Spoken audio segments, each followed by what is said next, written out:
J'estime que je suis une personne déterminée. Je me suis lancée parce que c'était très important à chaque fois de voir à quel degré je vais me surpasser. J'ai toujours été agréablement surprise parce que chaque fois que je me surpassais, je me lançais un nouveau défi. Donc c'est de là que c'est parti. Mriem Borja a fait l'ascension du Topkal très jeune, mais elle ne s'est pas arrêtée là. Elle s'est lancé le défi de monter au sommet des plus hautes montagnes du monde, malgré les risques. Dans cet épisode, elle nous raconte son histoire et comment elle a réussi à se dépasser pour atteindre ses objectifs. Dites le plus haut sommet de l'Afrique, le plus haut sommet de l'Europe, le plus haut sommet des deux Amériques, etc. Le Wissam, c'était un des plus beaux jours de ma vie, si ce n'est le plus beau jour de ma vie. J'ai dû marcher 2 heures, 3 heures. La tempête qui s'est déclenchée, c'était terrible. Franchement, moi je suis ce qu'on peut appeler une miraculée parce que je suis restée 17 heures. 17 heures perdues. Ça fait, c'est la fin.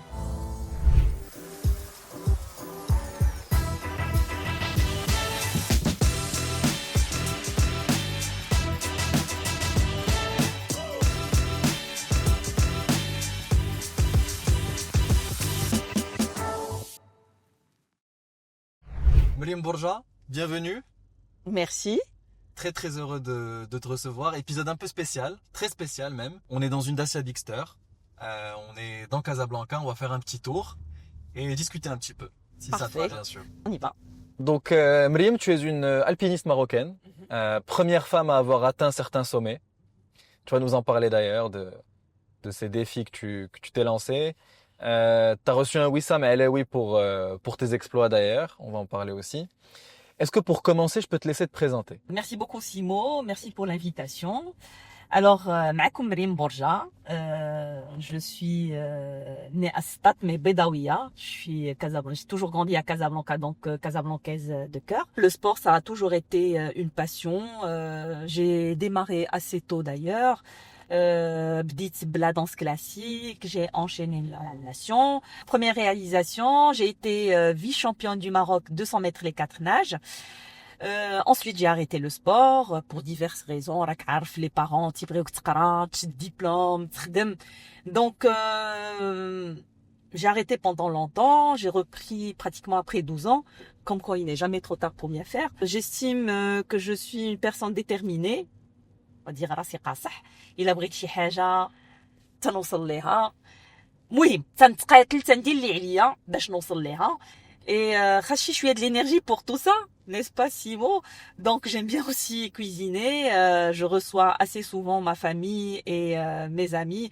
Je suis fan de la cuisine méditerranéenne et spécialement notre magnifique cuisine marocaine. Voilà. Tu as parlé du sport, du fait que tu as arrêté le sport, que tu es revenu ensuite au sport, en particulier à l'alpinisme, on va en parler. Comment tu as découvert de la discipline? Comment tu as découvert l'alpinisme? C'est quoi peut-être la première ascension que tu as fait? Comment tout ça a commencé? Ça a démarré tout simplement avec l'école supérieure, ma première année. C'était une sortie qui a été organisée par nos profs. Et donc, c'était juste après les examens. Et c'était quand même une ascension suicidaire parce que on n'était pas préparés. On avait fait, bien sûr, une visite chez le médecin. Tout était OK. Mais, comme je t'avais expliqué, je faisais pas de sport. Et donc, la toute première fois, bien sûr, on a été accompagné par des professionnels, des guides. Et je peux te dire que et j'étais un petit peu frustrée, je me disais. Comment ça se fait que, avec du recul, c'est leur métier, ils sont entraînés, ils font ça pratiquement tous les jours. Donc voilà, on a fait une ascension dans la joie et la bonne humeur, et on était entre amis avec nos profs. C'était difficile quand même. Toubkal, c'est le plus haut sommet du Maroc et de l'Afrique du Nord. C'est un petit peu plus du 4000, donc du 0 à 4000, c'est quand même c'est important. Tu as directement compris que ça te plaisait? Oui. Tu as vite vu qu'il y avait quelque chose qui te plaisait dans cette discipline. C'est clair. J'ai beaucoup aimé l'effort le fait d'arriver au sommet, c'est quand même une réalisation. Vous savez, c'est très important quand on est jeune, quand on se rend compte qu'on a pu réaliser quand même quelque chose. Rani وصلت واخا بلا préparation بلا هذا قدرت ندير شي حاجة. Donc oui, j'ai beaucoup aimé. Et c'était dur, ولكن وصلت au final. ولكن وصلت. Voilà. Dans cette série, on s'intéresse un petit peu au moment charnière dans les histoires, le moment où tu crois en toi, le moment où tu te lances, où tu te dis je vais me lancer un défi. Et ce qui est intéressant dans ton parcours, c'est que tu t'es lancé plusieurs défis, dont celui de gravir un maximum de sommets dans le monde. Comment tu t'es lancé dans ce big move? Comment tu as pris cette décision et tu t'es dit oui, je peux y arriver, je peux le faire, et tu t'es lancé? Alors, comme je t'avais expliqué, وقفت le sport pendant assez longtemps, donc بديت في ma vie professionnelle, et بقات لي هذيك la petite graine qui entre-temps a grandi. Et في الحقيقة le big move عرفتي شنو هو؟ هي pourquoi pas moi? Vraiment. Donc, une fois que j'avais une certaine indépendance financière et une indépendance tout court, parce que faut pas oublier non plus que bon, je suis issue d'une famille assez, on va dire, protectrice. Une fille qui prend comme ça son sac à dos et qui part à l'aventure, c'était exclu. Et donc voilà, je me suis dit pourquoi pas moi. Radine Beda, donc j'ai commencé tout doucement, bien sûr.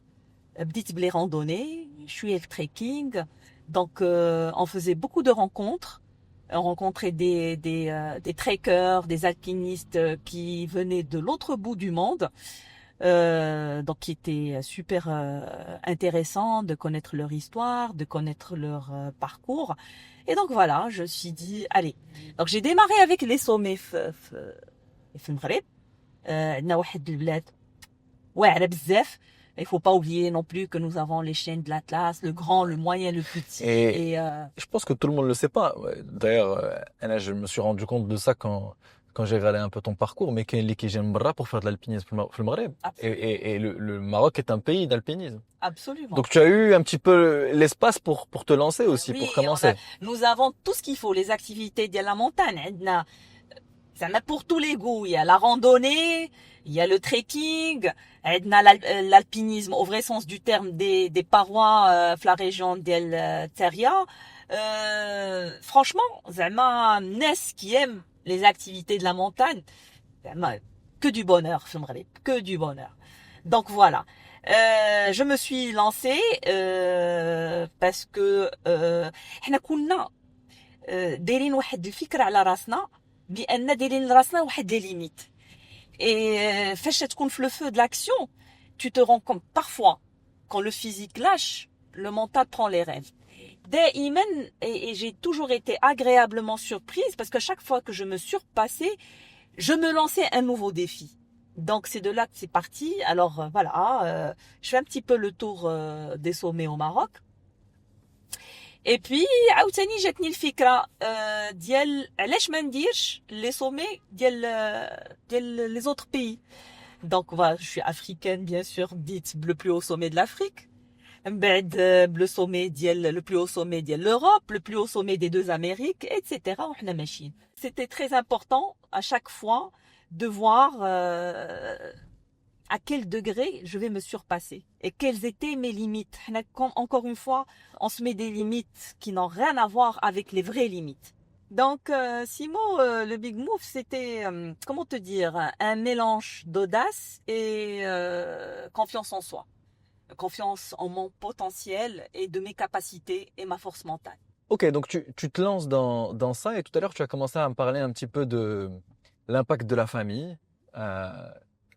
Lorsque tu te lances dans un défi comme ça, qui est énorme, qui est de se dire, ok, l'alpinisme c'est important pour moi, j'ai envie de faire un maximum de sommets et tout ce que ça implique en termes de préparation, de risques, etc. C'est quoi la réaction de ton entourage, ta famille, tes amis? Forcément, lorsqu'on se lance dans un projet comme ça, il y a des doutes, il y a des critiques parfois. Comment tu gères un petit peu ça et comment tu avances malgré potentiellement les doutes ou les critiques? Pour ne rien te cacher, par rapport aux réactions de mon entourage, il y avait un peu de tout. Donc, bien sûr, il y a par rapport, par exemple, à ma mère. Ma mère, c'est comme toutes les mères, hein, c'est une femme protectrice. Et je lui disais, là, on va juste faire une balade. Mais on va dire les risques de la montagne et des activités qui sont liées à la montagne. Mes amis, on va dire une grande majorité étaient avec moi, m'encourageaient à fond. Ils m'ont soutenu d'un soutien inconditionnel. ولكن d'autres amis تيقولوا لي مي راكي فريمون حمقى راكي مسطيه واش نتيا تضربي تماره العام كله في الخدمه تعاود ما تهزي تا بتيت سيرفييت وتمشي وتريحي مخك في شميشه تتمشي مازال تضربي تماره في الجبل دونك مي هما ما فهموش بان فداك ليفور فداك راه كنتلقاو واحد comment je vais dire ça واحد la joie واحد الراحة النفسية nous sommes les esclaves de nos hormones hein. Quand on fait ça c'est scientifique, c'est pas moi qui le dis, c'est les professionnels. Quand on fait un effort extrême, surtout un effort physique, il y a des hormones qu'on produit et qui nous donnent de la satisfaction, de la joie, du bonheur. Donc voilà, ça c'était par rapport aux réactions. J'ai eu un petit peu de tout, mais ma vision était très claire. J'avais un objectif à atteindre. Je travaillais pour. Bien sûr, j'écoutais mon entourage. J'étais très ouverte aux critiques. C'est très important aussi pour pouvoir s'améliorer, pour pouvoir avancer. Mais encore une fois, mon objectif était clair et j'avançais. Tu te lances dans ce défi de gravir un maximum de sommets. D'ailleurs, t'en as fait dans plusieurs continents, dont certains des sommets les plus hauts dans certains continents. Mais est-ce qu'il y a une ascension qui t'a particulièrement marqué, ou ton ascension, on va dire, préférée? Bien sûr, il doit y en avoir plein, mais est-ce qu'il y a une histoire que tu peux nous raconter? Est-ce qu'il y a une ascension préférée? في الحقيقة غادي نقول لك واحد القضية. كل ascension عندها sa particularité, son âme, ses contraintes, sa météo, et chaque ascension est une expérience. Malgré la difficulté, malgré parce que il faut pas croire, hein, la montagne elle est capricieuse, surtout sur le plan de la météo et parfois c'est assez compliqué vu que il faut gérer certaines températures qui sont extrêmement basses. Ouais. Il faut gérer le froid, le vent, voilà. Sans la météo plus l'effort, parfois c'est pas vraiment évident. Donc c'est pour ça que j'ai pas une ascension favorite, mais j'ai des régions que j'aime beaucoup. Déjà la région du côté de Chaouen au Maroc, pendant le printemps, c'est juste magnifique. C'est vert, c'est calme. Et puis sur le plan international, j'ai eu un petit coup de cœur pour le mont Aconcagua dans la cordillère des Andes en Argentine. C'était franchement, il y avait des paysages époustouflants, c'était juste magnifique. Mais sinon, vous savez, la nature, elle est différente d'une montagne à l'autre et chaque montagne, encore une fois, a sa particularité, a sa propre beauté, a son propre charme, quoi. Voilà. Moi, ce qui m'intéresse aussi quand tu me racontes ça, c'est que j'essaie de me mettre un peu à ta place et j'ai envie de comprendre ce qui se passe dans ta tête pendant une ascension. C'est un très très grand effort et qui est long. Qu'est-ce que tu te dis pendant une ascension? À quoi tu penses? Et aussi quand tu arrives au sommet, à quoi tu penses? Qu'est-ce qui se passe à ce moment-là? Parce que en toute honnêteté, en toute franchise, la première question est ouais. Pourquoi je fais ça? En toute honnêteté, et je crois que tous les sportifs c'est normal, dans tous les sports. Voilà. Mais sinon, après, quand on démarre et quand on est vraiment dans le bain, ben, il y a beaucoup de choses qui se passent dans la tête. Euh, il y a une remise en question. Il y a aussi ce moment de pause où on se ressource, on profite des paysages, de la vue, du silence. Euh, voilà, on est loin de tout. Et puis, bien sûr, on est focus sur l'objectif. Bien sûr, il y a des moments de doute, c'est normal, on est des êtres humains, on n'est pas des Superman, Superwoman. On se dit, est-ce que je vais y arriver? Est-ce que je vais pas y arriver? Généralement, on est avec un groupe de sportifs qui sont très préparés. Par exemple, des ascensions, je me suis retrouvée, j'étais la seule femme juste avec des garçons, quoi.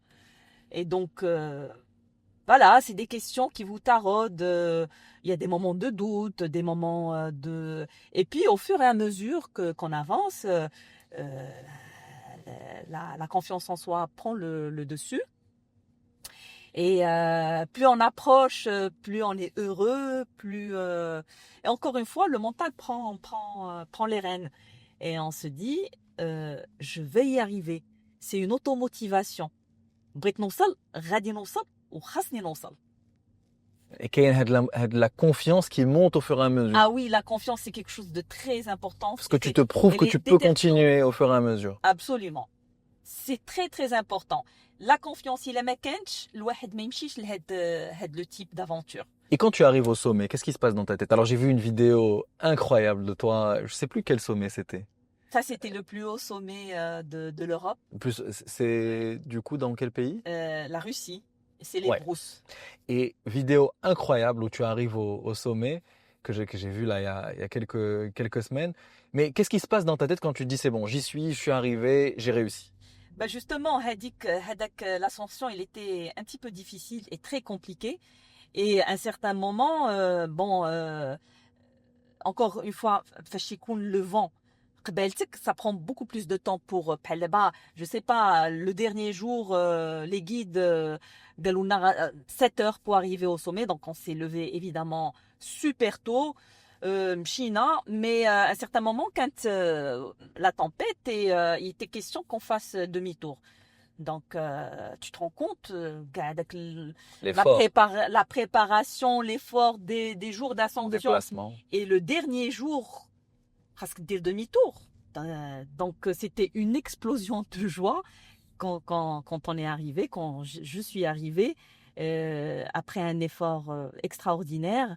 Et voilà, c'est la consécration, c'est la réalisation de mon objectif et on devient quand même émotif quand on est au sommet. Je sais pas si c'est le manque d'oxygène ou là, je sais pas, ou là فهمتي ديك la période de la préparation وديك تماره الكحله وتتوصل عرفتي راه c'est indescriptible. عندك واحد le mélange ديال les émotions, ديال les sentiments. T'as envie de faire des bisous à tout le monde, t'as envie de pleurer, t'as envie de crier. Il y a un mélange énorme d'émotions. Oui. C'est juste extraordinaire. Ce qui est fou, c'est de se lancer dans des trucs aussi difficiles et parfois c'est même difficile à comprendre. Tu vois, pourquoi se lancer dans des défis comme ça? Il y a une phrase que tu as dit que j'ai vue, que j'ai trouvée très intéressante où tu dis « Dans la folie, on peut trouver le plus sage des bonheurs ». Oui. Qu'est-ce que tu voulais dire par là? Oui, effectivement, c'est une phrase que j'avais dite, ça fait un moment. Ça peut être effectivement des défis et des challenges démesurés aux yeux de certains. Mais pour moi, dans cette folie, je trouve un bonheur très sage. Je sais pas, peut-être parce que c'est le fait de sortir des sentiers battus, de découvrir autre chose, de vivre de nouvelles expériences. Pour moi, non, ça me procure une satisfaction personnelle, encore une fois, une certaine quiétude, une certaine paix de l'âme et une nouvelle expérience à chaque fois. C'est hyper intéressant et c'est vrai que parfois dans la difficulté, on trouve des choses intéressantes et finalement parfois cette folie-là, cette difficulté-là, elle est peut-être sage. Donc c'est hyper intéressant ce que tu dis. Tu nous as parlé un peu de ces expériences et de ton, entre guillemets, ascension préférée. Mais l'alpinisme, c'est un métier ou un sport plutôt très, très, très difficile, à la fois dans la préparation, dans l'exécution, etc. Euh, Il y a forcément des ascensions qui se passent pas comme prévu, des choses difficiles. Ah, toujours. Est-ce qu'il y a une anecdote, une histoire que tu peux nous raconter d'une ascension qui s'est pas passée comme prévu? Oui. Franchement, Simo, il y a pas mal d'anecdotes, mais je pense à une en particulier que j'ai vécue en Suède. Et c'était pour le sommet Kebnekaise, le plus haut sommet de la Suède, c'est le point culminant de ce pays. Donc voilà, au fait, j'avais mon planning, bien sûr, on a démarré l'ascension et les guides étaient sceptiques parce que quand il y a de la tempête qui allait se déclarer. Donc, comme tu sais, il y a un premier groupe, jour 1, deuxième groupe, jour 1, le troisième groupe. Et à un certain moment, on s'est retrouvés entassés un grand espace. Et j'ai dit les guides, là, il n'est plus possible de faire, c'était le dernier jour, et c'était plus possible de faire le sommet. Bon, bah, ça fait, mais يمكنش, hein, c'est la nature quand elle est mécontente, quand elle dit non, zama. Et surtout en haute montagne. Oh, il ne faut pas rigoler avec ça. Bref, donc on est resté fada. J'ai sympathisé avec des Suédoises parce qu'on était mstfin bhalakak. Avec ma petite banderole d'elle marcher pour la paix. Donc on a entamé une discussion, on a sympathisé. Et donc voilà, je me suis dit, écoutez, moi pour arriver du Maroc, déjà le Maghreb, la capitale, le village, la montagne, c'était... Mais ça fait, عافية الحال شي شوية. Alors, صباح فقت هذيك 5h 6h du matin, درت بحال هكا طلعت من الشجن بان لي لو سيل ديغاجي. بان لي لو سيل ديغاجي, je me suis dit شحال كانت واحد 4h 5h pour le sommet, donc فهمتي ماشي c'était pas vraiment big deal. قلت نمشي quand même. Note sur la pointe des pieds, خديت mes affaires. J'ai oublié ma boussole, j'ai oublié, pour moi, le ciel était dégagé. Mais ce qu'il ne faut pas oublier, la montagne, la météo est capricieuse. تقدر تكون شميشة 30 minutes plus tard. Donc voilà, j'ai dû marcher de 2 heures, 3 heures. La tempête qui s'est déclenchée. C'était terrible, terrible, terrible. À tel point que ما كنتش تنشوف à un demi-mètre, quand c'était opaque et je savais même pas, le chemin n'était pas balisé, et combien même qu'on can balisé, mais à la neige, ما تتعرفش راسك فين غادي. Bref, وصلت quand même le sommet. Je ne sais même pas par quel miracle, j'ai eu le temps de prendre quand même des photos. فجيت نرجعت لفت في الطريق. Waouh. Ça doit être horrible. Parce que déjà, tu es fatigué et tu n'as pas de repères. Fatigué, pas de repères. Il faisait extrêmement froid parce que le sommet de la Suède, jaf le nord. Mais le nord, avec la Suède, Il fait 0 degré ou là? Ouais, un petit peu moins. Ouais. Et Zamassimo, franchement, moi je suis ce qu'on peut appeler une miraculée parce que je suis restée 17 heures. 17 heures perdues. 17 heures. Et je savais, en racontant cette histoire, c'est énorme. Et personne n'allait me croire. Donc, bon, il y a un happy end. C'est pour ça que je raconte quand même cette histoire. 17 heures. Donc, les filles avec qui en revenant aux personnes que j'avais rencontrées, au cela, ça dit que 17h, 18h, parce que tout le monde doit rentrer au camp. ما جيتش. دونك عطاو ساعه ساعتين ما جيتش. مشاو قالوا لهم هذيك السيده اللي كانت راه ما رجعاتش.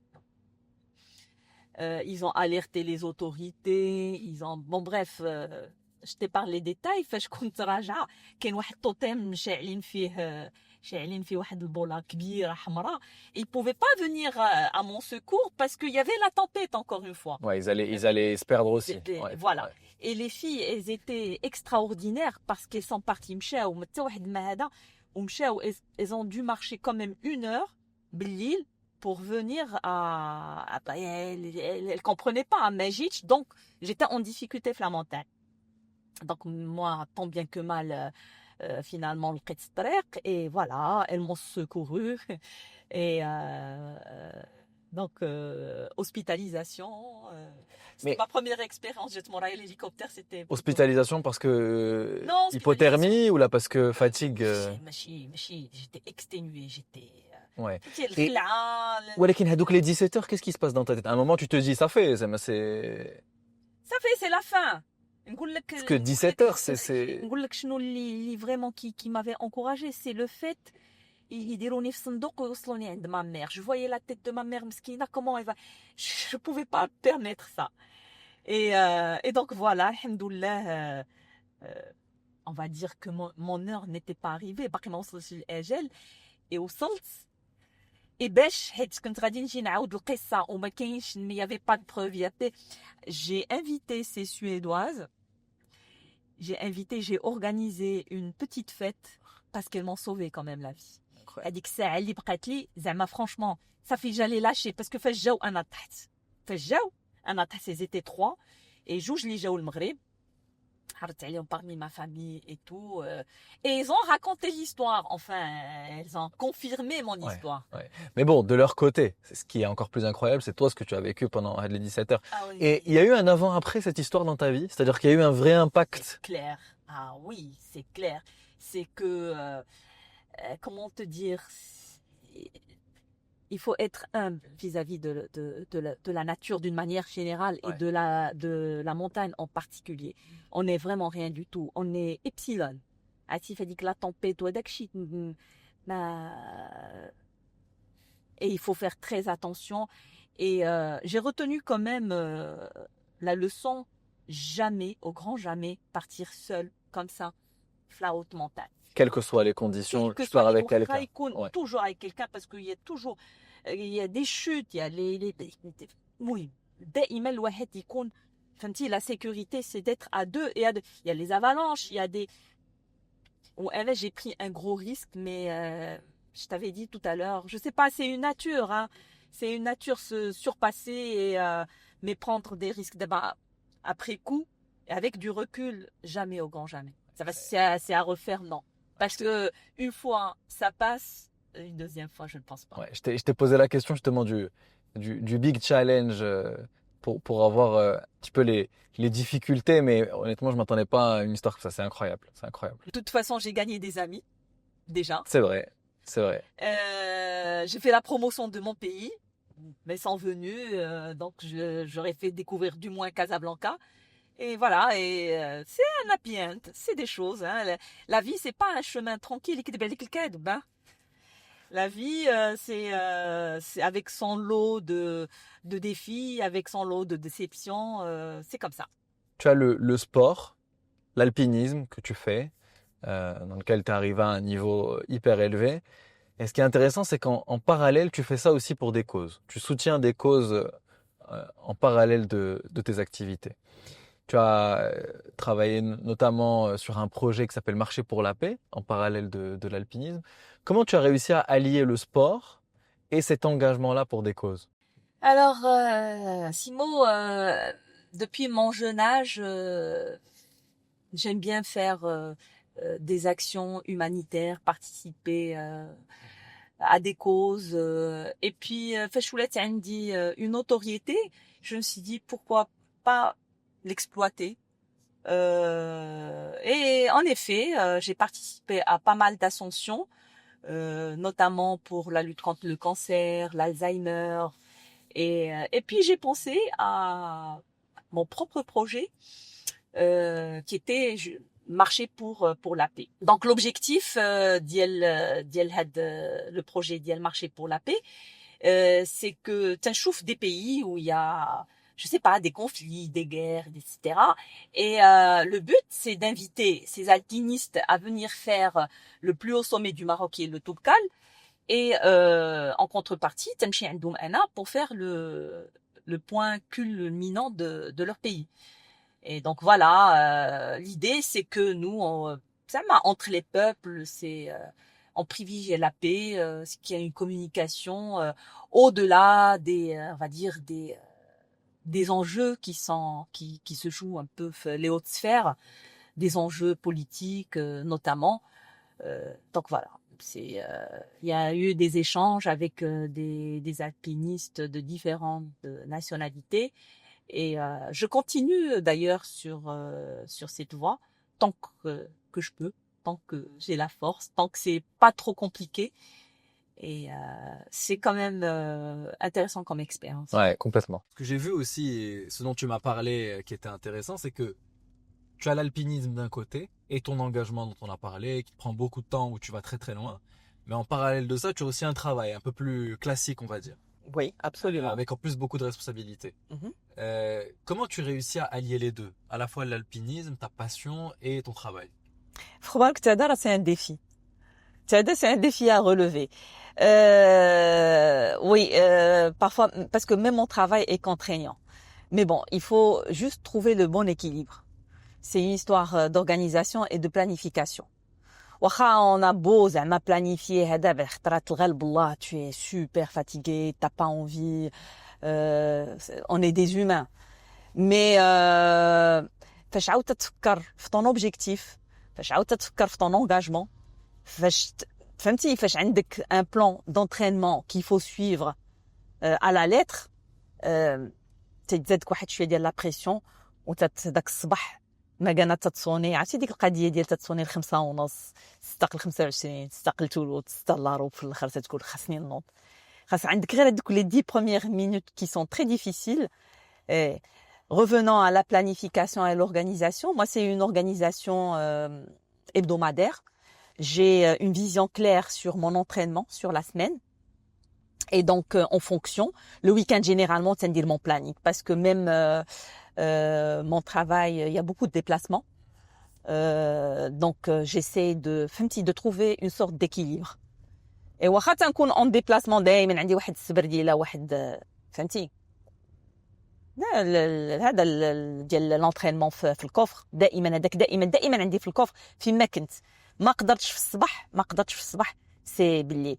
Donc bien sûr il y a la fatigue à gérer et parfois tellement je suis fatiguée que تنرجع السياج et je dors واخا غير هذيك 10 minutes parce que c'est oui في الطوموبيل parce que c'est très très important تريح مخك هذيك 10 minutes un quart d'heure elle est efficace pour عاوتاني reprendre صافي et puis اكتشفت واحد القضيه راه c'est pas moi qui dis c'est encore une fois les pros et les scientifiques et même فهمتي notre belle religion راه سيدي ربي وتيقول لك وجعلنا لكم الليل سباتا l'île il faut se reposer donc se coucher tôt c'est très important عندك هذيك من 22h30 23h تتنعس تتريح راسك تتريح tes muscles تتريح مخك تتريح le système cardiovasculaire تتنوض مقاد 5h 5h30 du matin شي وحده تقول لي تنفيق مع 5h30 du matin تيشوف فيك بحال زعما extraterrestre non je suis ni superwoman ni je suis une personne normale sauf que c'est vrai qu'il y a une hygiène de vie à suivre une organisation une planification encore une fois il y a des moments de faiblesse mais il faut se relever et continuer. Il y a quelque chose d'autre comme ça, comme le fait d'être organisé ou l'organisation, l'hygiène de vie. Il y a autre chose qui est important pour réussir justement à garder cet équilibre. Est-ce que je sais pas, peut-être l'alimentation ou oui, absolument. C'est quoi peut-être quelque chose d'autre peut-être qui est important. شوف عندك deux points qui sont très très importants. Il y en a beaucoup mais deux points qui sont essentiels, c'est l'alimentation et la gestion de stress. L'alimentation, pour un sportif, c'est très important. Il faut prendre les nutriments qui vont faire du bien, donc les protéines, les glucides. On va pas rentrer dans ce sujet parce qu'il y a beaucoup à dire, mais il faut une alimentation équilibrée, il faut une bonne hydratation, beaucoup de repos. Pour récupérer, la récupération, parce que le corps, s'il ne récupère pas, il est intelligent le corps. Après, il est dégoûté, t'as plus envie. Parfois, quand il y a des sportifs, le corps, il dit stop, t'as plus envie. C'est comme ça. Se lever ce matin, c'est impossible. Donc oui, l'alimentation, c'est très très important. Il faut manger équilibré, bien s'hydrater, bien se reposer. Je crois que c'est important. Ça fait partie du programme. Alors, on a commencé à parler au début de la discussion de ce que tu avais fait et notamment du fait que tu as reçu un Wissem Alaoui pour ce que tu as accompli dans l'alpinisme. Est-ce que tu peux nous raconter comment tu l'as vécu? Qu'est-ce que tu as ressenti à ce moment-là? Le Wissem, je راه نقول لك سيمو هذاك النهار c'était un des plus beaux jours de ma vie, si ce n'est le plus beau jour de ma vie. Donc c'était un mélange d'émotions. Être comme ça devant sa majesté et هذاك الوسام هو اعتراف وطني. هي المكافأة هكا le titre c'est المكافأة الوطنية qui est traduit par un wissem remis par sa majesté. Donc c'est une sorte de reconnaissance. C'est un grand honneur. C'était extraordinaire. Vraiment, c'était un mélange de joie, d'honneur. C'est aussi une reconnaissance après tant d'années de sacrifices, d'efforts extrêmes. C'était juste magnifique, vraiment. Ouais, c'est ça. Pour mon pays. Des années de tout ce que tu as fait, d'efforts, etc. C'est une reconnaissance comme tu dis. Absolument. C'est une gratitude envers Sa Majesté pour cet honneur immense. Et puis, encore une fois, quand on arrive à ce stade, c'est un moment de gratitude aussi que j'exprime envers toutes les personnes qui m'ont encouragée, qui m'ont fait confiance, à ma famille, à mes amis, à mes collègues. Ouais, c'était vraiment un jour exceptionnel. C'est ça, c'est une reconnaissance pour ce que tu as fait, pour tous les efforts que tu as fait. Je suis intéressé aussi d'avoir un petit peu tes conseils, peut-être pour un jeune qui nous écoute, qui a un projet ou un défi qui veut se lancer. Quels seraient tes conseils et est-ce que tu peux nous parler un petit peu des valeurs qui t'ont aidé, qui t'ont permis à accomplir ce que tu as accompli ces dernières années? Alors, tout d'abord, les personnes qui veulent se lancer dans des projets ou là, des défis comme ça, sportifs ou autres, أول حاجة, c'est de ne pas avoir peur. D'accord? C'est en sortant de sa zone de confort qu'on peut grandir. تاني حاجة, il faut vraiment avoir la foi en ses capacités, la foi à se surpasser et la foi à se faire confiance. Donc ça c'est un aspect qui est très important. Ensuite pour les valeurs, eh ben écoutez, les valeurs de l'honnêteté, les valeurs de l'engagement, les valeurs du respect كلشي, hein, le respect de la nature, le respect des personnes qui ont plus d'expérience que vous, voilà, et puis le travail. ما كاينش شي حاجه تجي غير هكا كيكذب عليك الكاذب. إلا ما خدمتي نيت بصح. La persévérance, ماشي غير نخدم. La vie, c'est aussi une succession d'échecs, on va dire, hein. Et moi je préfère un pas en arrière, 2 pas en avant, que نبقى غير ما يمكنش. حيت فاش تشوف شي واحد qui a réussi dans sa vie, راه ما تتبانلكش غير هذيك la partie apparente ديال l'iceberg, ديال les paillettes, le succès. Non, il y a aussi la partie ديال اللي فيها الدموع, اللي فيها des déceptions, les frustrations. Il y a الطريق كيف تنقولوا تتلاقي العدو الصديق. Donc il y a des personnes malveillantes, il y a voilà. Donc le travail, la persévérance, la patience. Ça, c'est des valeurs qui sont importantes, je pense. En tout cas, je parle en connaissance de cause. Selon ma petite expérience, il faut se faire confiance, s'armer de beaucoup de patience et avancer. C'est pas pour rien que ربي دنا العينين بحال هكا ورجلين en avance. فهمتي؟ ما تنتمشاوش باللور. Il faut toujours l'objectif القدام, avancer. Justement, en parlant de تشوف القدام et des prochaines années, c'est quoi tes prochains défis? Qu'est-ce que tu as envie d'accomplir sur les prochaines années? Oula. عرفتي نقول لك واحد القضيه هذه واحد quelques jours j'ai fait une petite recherche, comme je t'avais expliqué, j'ai beaucoup voyagé Et j'ai fait une petite recherche pour voir le nombre de pays qui existent. Donc, on est aux alentours de 200 pays dans le monde. Donc, je me suis dit, avec un petit peu plus de 40 ans, خاصني واحد 160 عام واحدة أخرى pour faire le tour du monde, ce qui est strictement impossible. Donc, il faut prioriser. J'ai pas mal de rêves encore, de défis à relever. Mais là, les قريب je voudrais bien, Inch'Allah, escalader le K2. Donc c'est le deuxième plus haut sommet après l'Everest, mais qui est beaucoup plus compliqué en termes de technicité. Et donc voilà, je voudrais tenter le sommet. Hada c'est the next one, Inch'Allah, si tout va bien. Je suis sûr que tu y arriveras et que ce sera un nouvel accomplissement pour toi, Inch'Allah. Inch'Allah. Mriem, merci. C'était un plaisir d'avoir cette discussion. Merci aussi à Dacia de nous avoir permis d'avoir cet échange dans la Bigster. En tout cas, c'était un plaisir de discuter avec toi. Merci à toi, Simo. Plaisir partagé. La balade fut très intéressante et très sympathique, la Bigster, et Casablanca est juste magnifique. Merci encore. Merci Mriem et à la prochaine. À la prochaine, Inch'Allah.